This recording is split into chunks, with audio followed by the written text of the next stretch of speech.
अस्सलामुअलैकुम। कैसे हैं आप सब? अल्लाह हमेशा आप सबों को अच्छा और खुश रखे।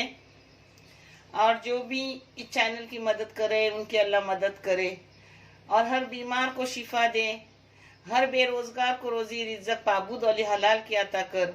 हर मेरी बच्चियां बे औलाद है, उन्हें नेक सौले हिदायत वाली औलाद से नवाज। हर घर को, हर वालिदैन को खुश रख, हर घर को आबाद रख मेरे मौला। ये चैनल मैंने बच्चों की तालीम के लिए निकाली हूँ। ये आपको अच्छा और सही लगे तो इसे सब्सक्राइब करो, लाइक करो, शेयर करो और चैनल को आगे बढ़ाने में मदद करो। इंशाल्लाह अल्लाह रब्बुल करीम आपको जज़ाए खैर देंगे।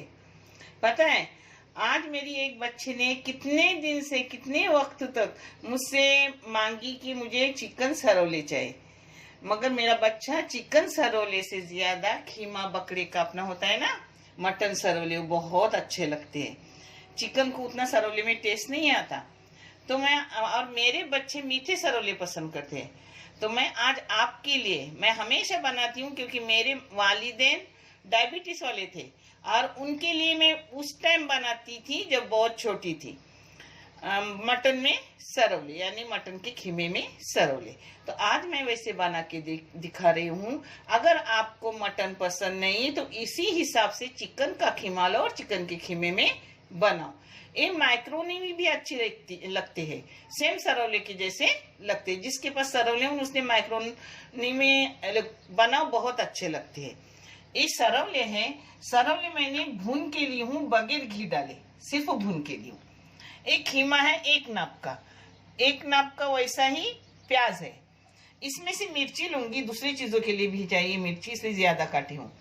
और ये अदरक लहसुन का पेस्ट लूंगी, उस वक्त तो दिखाऊंगी कितना लूंगी, इतना नहीं लूंगी।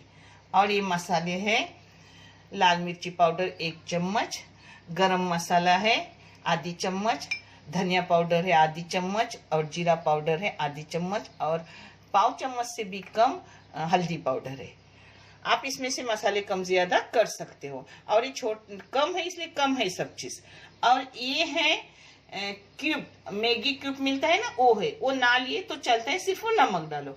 मैंने मैगी क्यूब ली हूँ तो नमक कम लगेगा।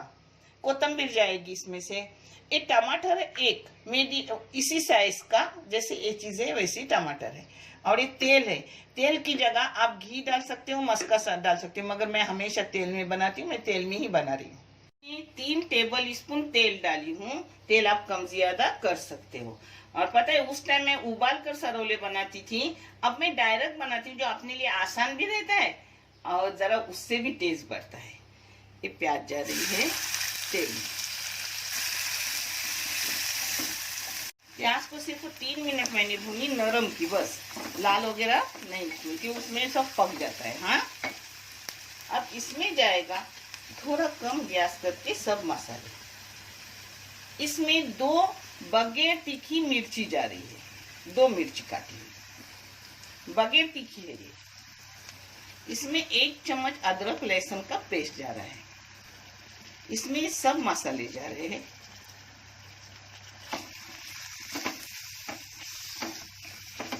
एक मिनट इसको मैंने भून ली। अब इसमें जाएगा अपना खीमा, इसमें जाएगा अपने सब सरोले। इसमें मैगी क्यूब डाल रही हूँ। मैगी क्यूब ना हो तो नमक बढ़ा लो, जरूरी नहीं है, मगर थोड़ा सा टेस्ट बढ़ता है, इसमें थोड़ा सा नमक भी जाएगा। अब इसमें टमाटर जाएगा।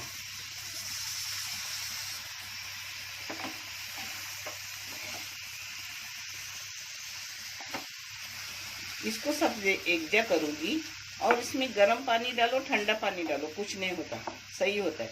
ऐसा नहीं कि गर्म ही पानी डालना चाहिए, गर्म ना करने मिला और सादा पानी भी डाले तो चलता है। हाँ, ठंडा यानी कि फ्रिज का नहीं, अपना नॉर्मल।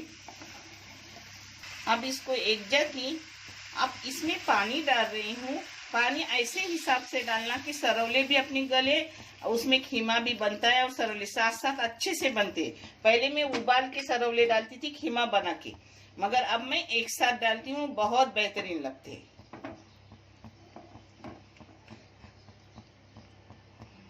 कोई मीठी चीज ना खाने वाला हो तो उसके लिए ऐसे भी सरोले खा सकते हैं, डायबिटीज वालों को। अब इस पे ढक्कन डाल के खीमा और सरौले बराबर नरम होने तक आपको दिखाऊंगी और फिर मैं आपको आगे का दिखा रही हूँ, पानी सूखने तक। ये देखो बराबर पानी नाप का हो गया, सरौले भी गल गए और उसी के साथ साथ खीमा भी बराबर गल जाता है। हाँ, इसमें जाएगी कोतंबीर और फिर 2 मिनट के लिए दम पे रखूंगी, क्योंकि अपनी थोड़ा सा है तो 2 मिनट के रखूंगी। इसमें इसको एक जगह कर रही हूँ और 2 मिनट के लिए ढक्कन डाल के बारीक गैस करके रख रही हूँ। फिर आपको परोस के दिखाती हूँ। अब इसको दम पे रख रहे हैं। देखो अपनी सरौले हो गई माशाल्लाह, बहुत अच्छे हुए। मैं आपको परोस के दिखा रही हूँ और सिर्फ 2 मिनट मैंने गैस पे रखी और फिर बंद करके 2 मिनट रखी और आपको दिखाई। देखो अच्छे से हुए अपने सरौले, और एक गरम गरम खाओ, गरम गरम अच्छे लगते हैं। हाँ, अपने सरौले हो गए, आपको कैसे लगे मुझे कमेंट करके ज़रूर बताओ।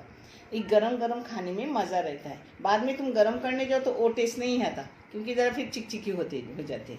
और ये आसान तरीका भी है, उबालने की ज़रूरत नहीं रहती।